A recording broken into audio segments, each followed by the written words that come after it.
Olá, eu estava aqui a ler na Bíblia, portanto, em Provérbios 22, no versículo 6, que diz o seguinte: ensina a criança no caminho em que deve andar, e ainda quando for velho, não se desviará dele.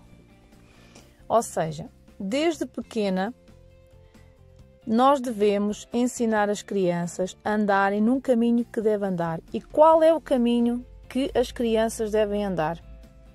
No caminho de Deus, nos ensinamentos de Deus.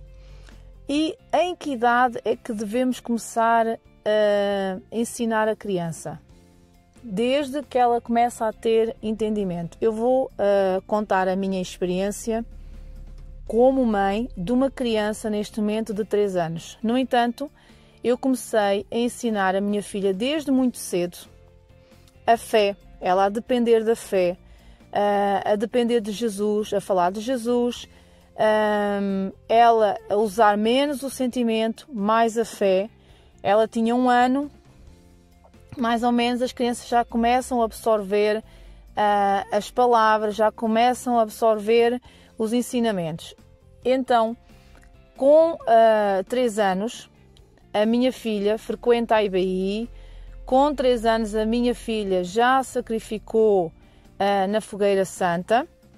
Com 3 anos, a minha filha já começa a entender o que é fé, não participa no Carnaval, já entende que o Natal, já entende o que é o Natal, o que é que significa o Natal, que nós não vivemos o Natal como o mundo vive.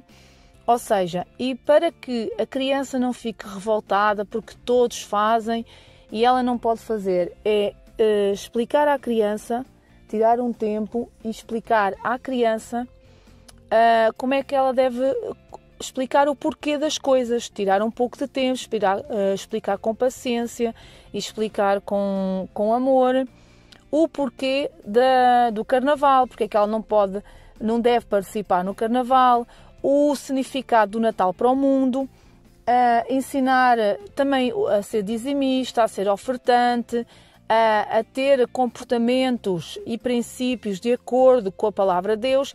Isso é um trabalho que tem que ser feito diariamente com a criança, mas para isso é necessário a mãe ou o pai também terem esse entendimento, serem pessoas nascidas de Deus, viverem uma vida pautada na palavra de Deus. Caso contrário, será difícil ensinar a criança a andar no caminho que deve andar.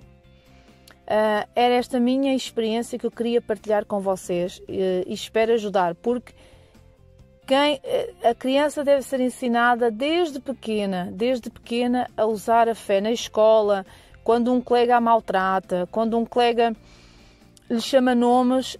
O dever da mãe ou do pai é ensinar a criança a agir de acordo com a fé nessas situações e não agir como o mundo age, que é dar uma resposta, que é também chamar nomes. Não, a mãe tem que ensinar a criança a viver na fé. Obrigada